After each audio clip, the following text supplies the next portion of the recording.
I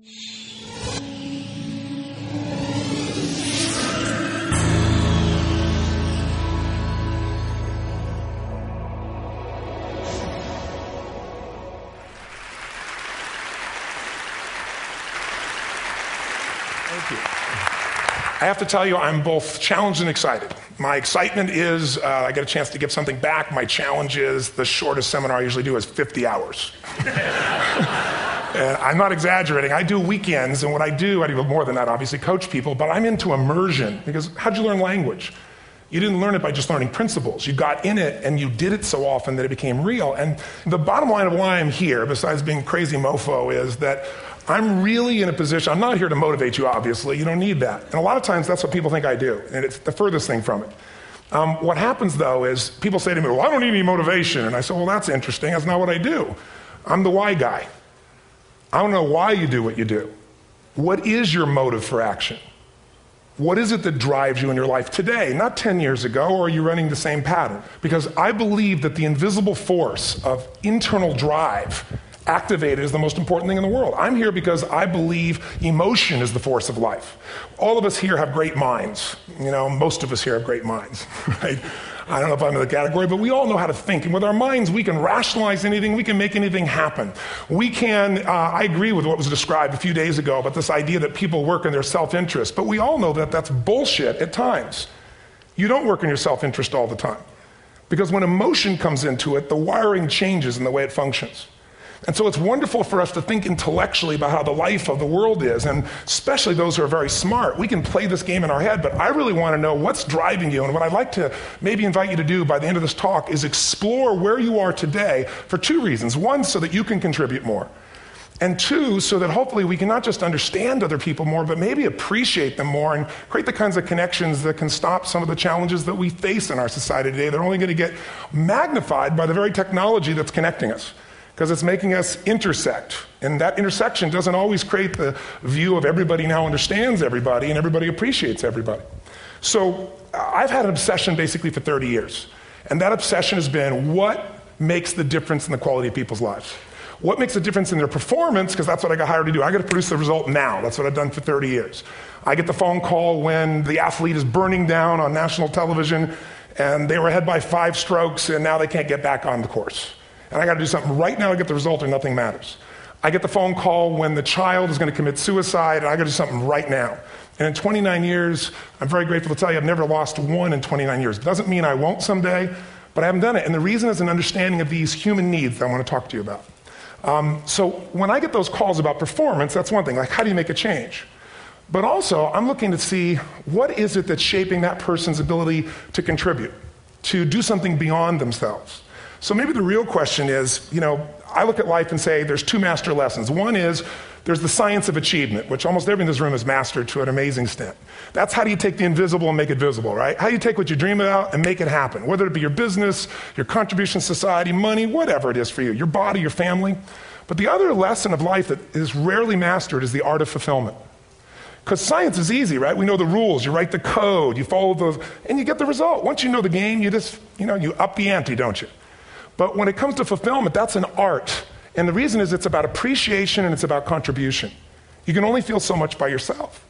So I've had an interesting laboratory to try to answer the question of the real question, which is what's the difference in somebody's life if you look at somebody like those people that you've given everything to, like all the resources they say they need. You gave them not a $100 computer, you gave them the best computer. You gave them love, you gave them joy, you were there to comfort them. And those people very often, and you know some of them I'm sure, end up the rest of their life with all this love, education, money, and background, spending their life going in and out of rehab.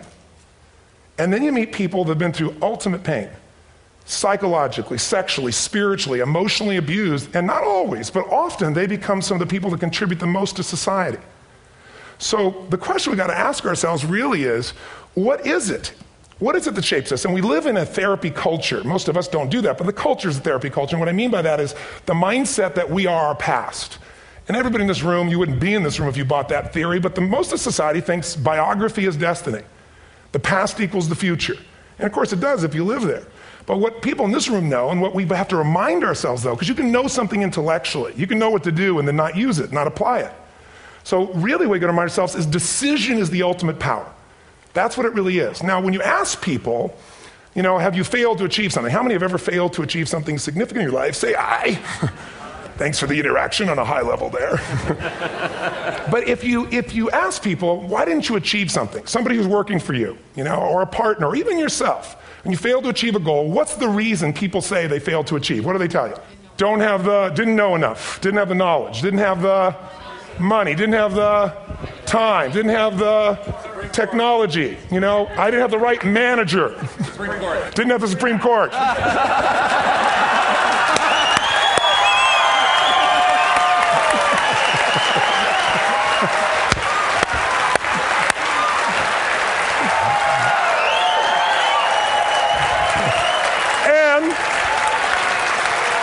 And what do all those, including the Supreme Court, have in common? They are a claim to you missing resources. And they may be accurate. You may not have the money. You may not have the Supreme Court. But that is not the defining factor.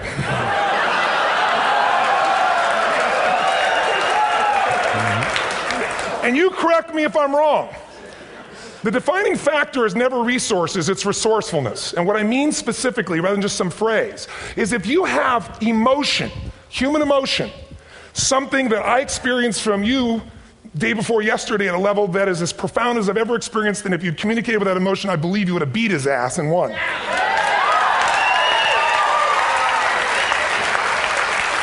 But how easy for me to tell him what he should do. Idiot, Robbins. But I know when we watched a debate at that time, there were emotions that blocked people's ability to get this man's intellect and capacity and the way they came across to some people in that day. Because I know people that wanted to vote in your direction and didn't, and I was upset.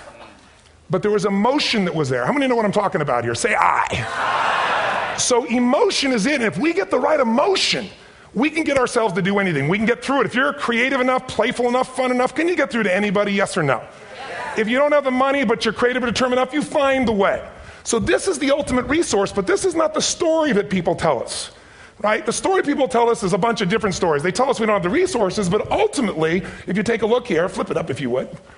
They say, what are all the reasons they have in common? We've said that. Next one, please. He's broken my pattern, that son of a bitch. But I appreciated the energy, I'll tell you that. What determines your resources? We've said decisions shape destiny, which is my focus here. If decisions shape destiny, what determines it is 3 decisions. What are you going to focus on? Right now, you have to decide what you're going to focus on. In this second, consciously or unconsciously, the minute you decide to focus on something, you've got to give it a meaning. And whatever that meaning is produces emotion. Is this the end or the beginning? Is God punishing me or rewarding me, or is this the roll of the dice? And emotion then creates what we're going to do, or the action. So think about your own life, the decisions that have shaped your destiny. And that sounds really heavy, but in the last 5 or 10 years, 15 years, haven't there been some decisions you've made that if you made a different decision, your life would be completely different? How many can think of one, honestly? Better or worse? Say aye. So the bottom line is maybe it was where to go to work, and you met the love of your life there. Maybe it was a career decision. I know the Google geniuses I saw here. I mean, I understand that their decision was to sell their technology at first. What if they made that decision versus to build their own culture? How would the world be different? How would their lives be different? Their impact. The history of our world is these decisions. When a woman stands up and says, no, I won't go to the back of the bus, she didn't just affect her life. That decision shaped our culture. Or someone standing in front of a tank. Or being in a position like Lance Armstrong and someone says to you, you've got testicular cancer. That's pretty tough for any male, especially if you ride a bike. Right? You got it in your brain, you got it in your lungs. But what was his decision of what to focus on? Different than most people. What did it mean? It wasn't the end, it was the beginning. What am I going to do? He goes off and wins 7 championships he never won once before the cancer because he got emotional fitness, psychological strength. That's the difference in human beings that I've seen of the 3 million I've been around. Because that's about my lab. I've had 3 million people from 80 different countries that I've had a chance to interact with over the last 29 years. And after a while, patterns become obvious. You see that South America and Africa maybe connect in a certain way, right? Other people say, oh, that sounds ridiculous. It's simple. So what shaped Lance? What shapes you? 2 invisible forces. Very quickly. 1, state. We all have had times. Have you had a time you did something and after you did it, you thought to yourself, I can't believe I said that. I can't believe I did that. That was so stupid. Who's been there? Say aye. Have you ever done something after you do it, you go, that was me. right? It wasn't your ability, it was your state. Your model of the world is what shapes you long term. Your model of the world is the filter. That's what's shaping us. That's what makes people make decisions. When we want to influence somebody, we got to know what already influences them. And it's made up of 3 parts, I believe. First, what's your target? What are you after? Which I believe, it's not your desires. You can get your desires to goals. How many of you got a goal or desire and thought, is this all there is? How many have been there? Say aye. So it's needs we have. I believe there are 6 human needs. Second, once you know what the target that's driving you is, and you uncover it for the truth, you don't form it, you uncover it. Then you find out what's your map. What's the belief systems that are telling you how to get those needs? Some people think the way to get those needs is destroy the world. Some people is to build something, create something, love someone. And then there's the fuel you pick. So very quickly, 6 needs. Let me tell you what they are. First one, certainty. Now these are not goals or desires. These are universal. Everyone needs certainty that they can avoid pain and at least be comfortable. Now how do you get it? Control everybody, develop a skill, give up, smoke a cigarette. If you got totally certain, ironically, even though we all need that, like if you're not certain about your health or your children or money, you don't think about much more. You're not sure the ceiling's going to hold up. You're going to listen to any speaker. But while we go for certainty differently, if we get total certainty, we get what? What do you feel if you're certain? You know what's going to happen, when it's going to happen, how it's going to happen. What would you feel? Bored out of your mind. So God, in her infinite wisdom, gave us a second human need, which is uncertainty. We need variety. We need surprise. How many of you here love surprises? Say aye. Bullshit. You like the surprises you want. The ones you don't want, you call problems, but you need them. So variety is important. Have you ever rented a video or a film that you've already seen? Who's done this? Get a fucking life. Right? Why are you doing it? You're certain it's good because you read it before, saw it before, but you're hoping it's been long enough you've forgotten enough there's variety. Third human need, critical, significance. We all need to feel important, special, unique. You can get it by making more money. You can do it by being more spiritual. You can do it by getting yourself in a situation where you put more tattoos and earrings in places humans don't want to know. Whatever it takes. The fastest way to do this, if you have no background, no culture, and no belief in resources or resourcefulness, is violence. If I put a gun to your head and I live in the hood, instantly I'm significant. 0 to 10, how high? 10. How certain am I you're going to respond to me? 10. How much uncertainty? Who knows what's going to happen next? Kind of exciting, like climbing up into a cave and doing that stuff all the way down there. Total variety and uncertainty. And it's significant, isn't it? So you're willing to risk your life for it. So that's why violence has always been around and will be around unless we have a consciousness change as a species.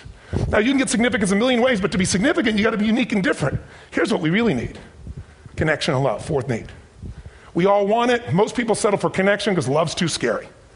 Don't want to get hurt. Who here has ever been hurt in an intimate relationship? Say aye. If you don't raise your hand, you'll have about other shit too. Come on. And you're going to get hurt again. Aren't you glad you came to this positive visit? But here's what's true. We need it. We can do it through intimacy, through friendship, through prayer, through walking in nature. If nothing else works for you, get a dog. Don't get a cat, get a dog. Because if you leave for 2 minutes, it's like you've been gone for 6 months when you show back up again 5 minutes later, right? Now, these first 4 needs, every human finds a way to meet. Even if you lie to yourself, even if you have split personalities. But the last 2 needs, the first 4 needs are called the needs of the personality, is what I call it. The last 2 are the needs of the spirit. And this is where fulfillment comes. You won't get fulfillment from the first 4. You'll figure a way, smoke, drink, do whatever, meet the first 4. But the last 2, number 5, you must grow. We all know the answer here. If you don't grow, you what?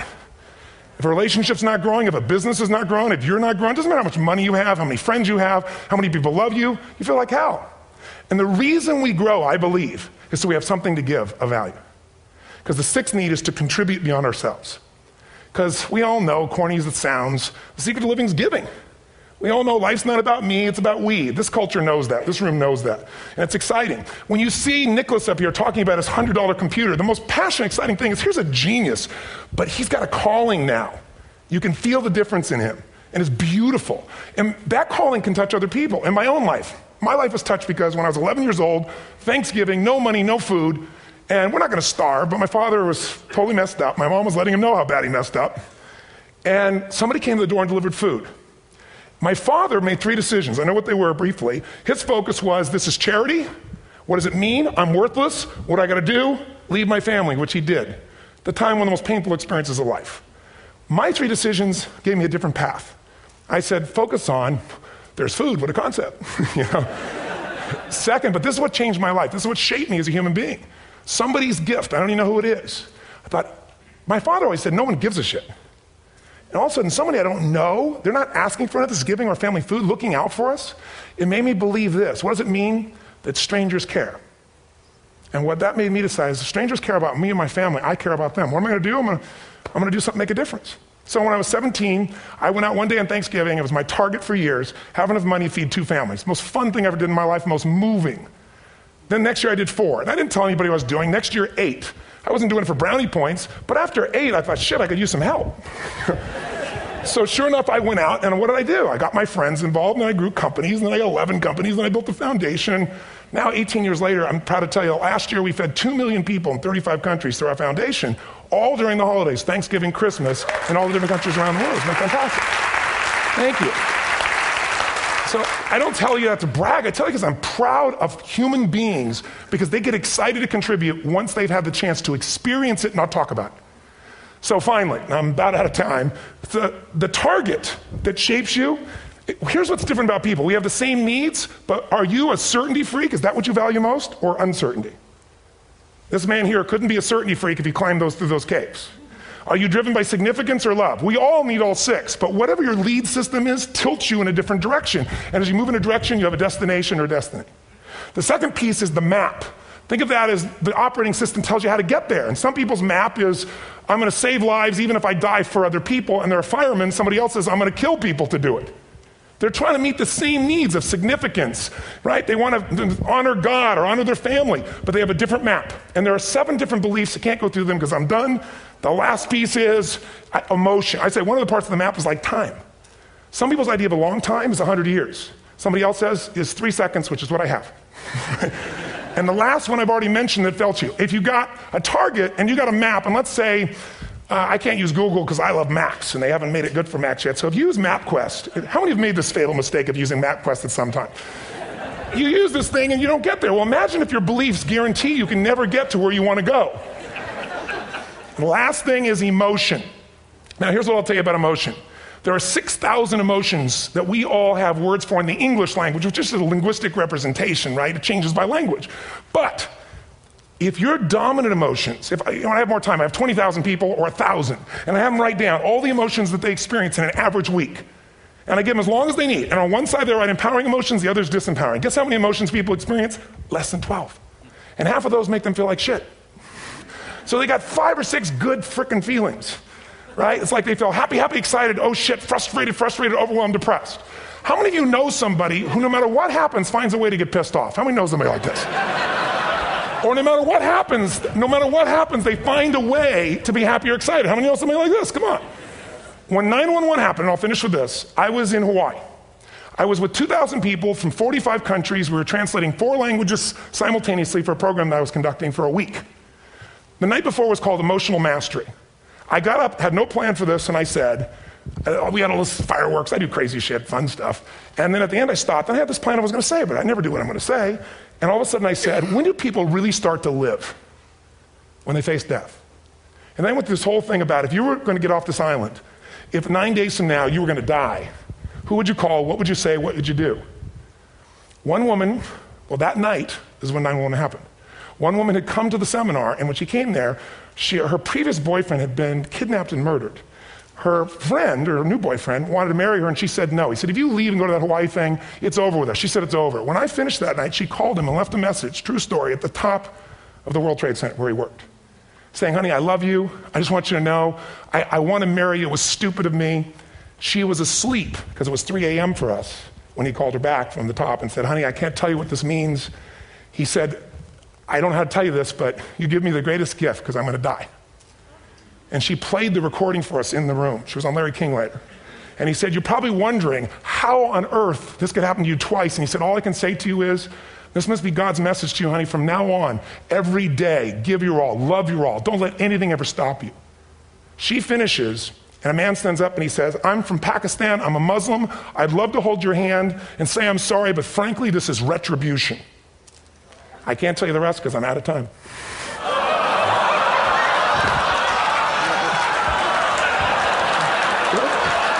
Are you sure?